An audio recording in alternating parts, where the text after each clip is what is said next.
The president made these remarks at the Africa CEO Summit in Abidjan, Côte d'Ivoire. And on to education. Pre-tertiary teacher unions are turning out the heat on government, calling for an urgent increase in education funding. The Ghana National Association of Teachers, NAT, the National Association of Graduate Teachers, NAGRAT, and the Coalition of Concerned Teachers, CCT, said the current 15% budget allocation for education is simply not enough. The Association of Graduate Teachers, NAGRAT, and the Coalition of Concerned Teachers, CCT, said the current simply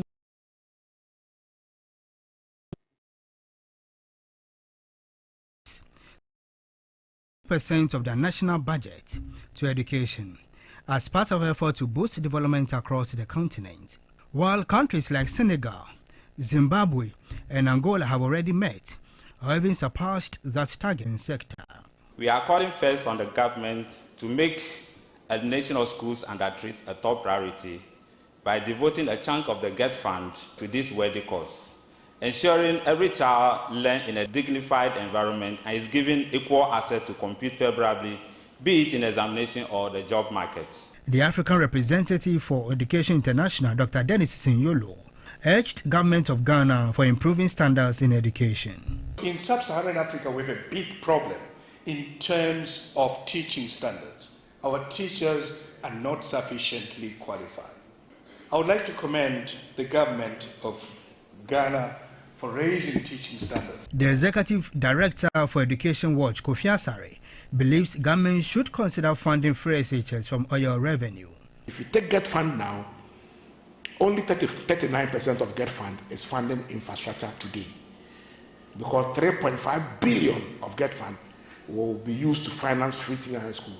And if I say free senior high school, I'm talking about buying food for children to eat.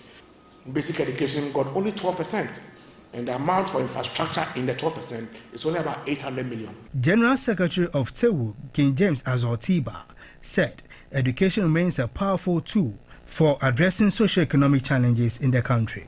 As pressure mounts, education stakeholders are hopeful that Ghana will align with continental goals and prioritize education in the national budget.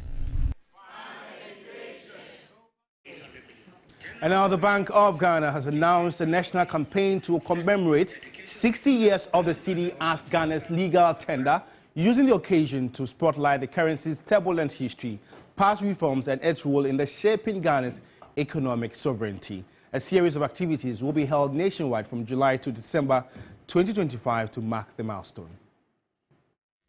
Ghana's national currency, the Cedi, turns 60 this year, and the Bank of Ghana says it will mark the milestone with activities across the country from July to December 2025.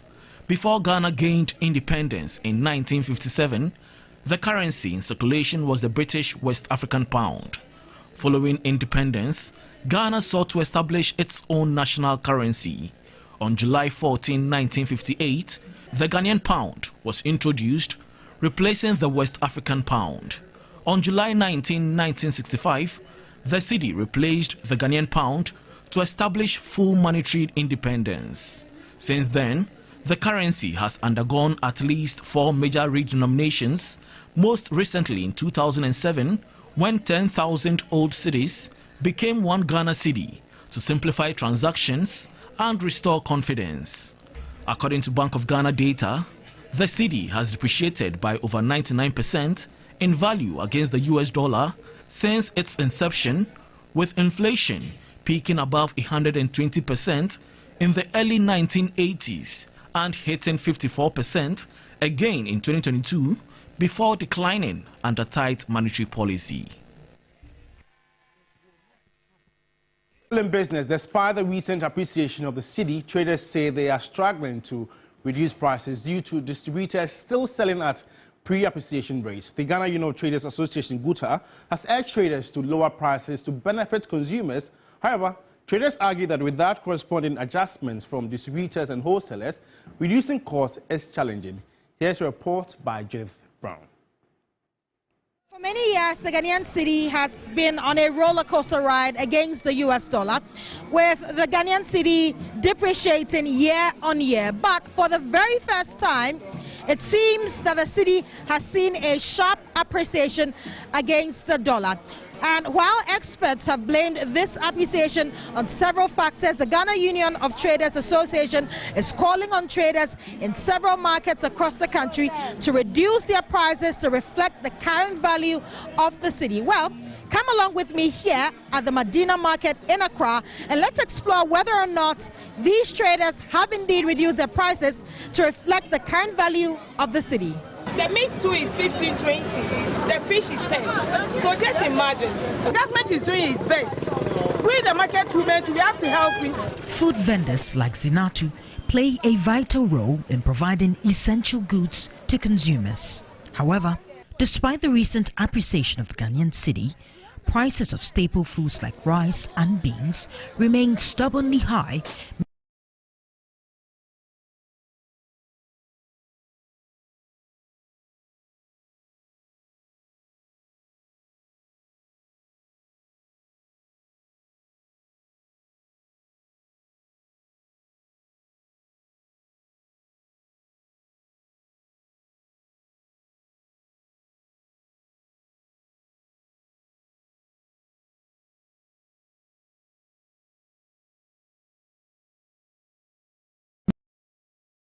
making it challenging for her to reduce prices.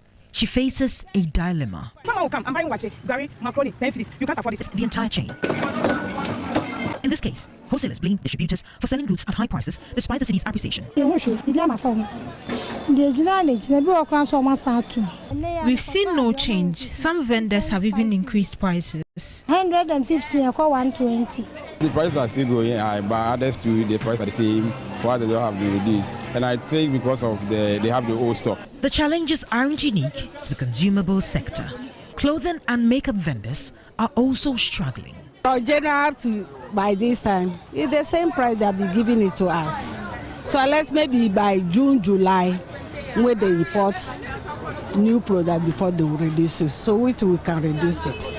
You are saying that they have reduced the dollar, but we are not seeing it. So if they reduce the dollar there, they have to reduce the price for us, so that as we are here now, we can also reduce the price.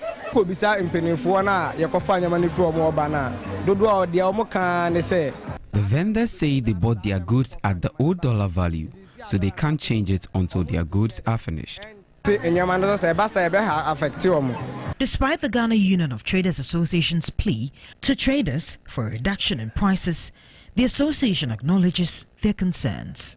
It's a challenge that we are facing, and it's a legitimate challenge. And when people talk about it, it is true. We have another set of traders who do not have anything to do with the forest. They are the retailers. So it's also another challenge with the adjustment of these prices, because they depend on the importers. When the importers bring the goods, they sell to them. Unfortunately, there are many in the market. They are about 80% in the market. But most importantly, Guta is concerned about whether or not the cedi's rise will be sustained, as this uncertainty affects traders' ability to make informed decisions about pricing. What advantage are we doing so that we do not go back?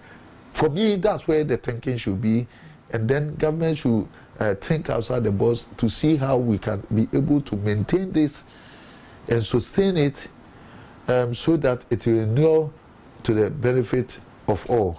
It's very important. Now at 12 cedis 88 pesos against the US dollar, the cedi's appreciation certainly has positive effects on Ghana's economy. While it's a welcome development for consumers, traders need to adapt to the changing economic landscape. Judith Brown, TV3 News.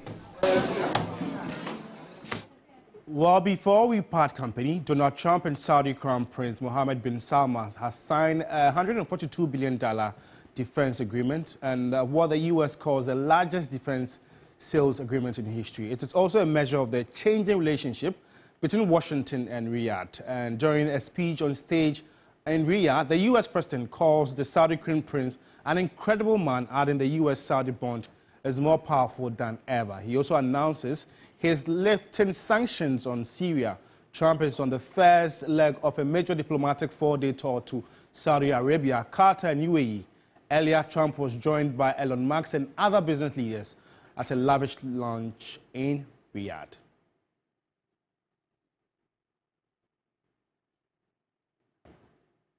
Well, that's how we end the morning news. For more news updates, just log on to our website, is 3news.com. Thanks for watching. It's always a pleasure coming your way. Good morning.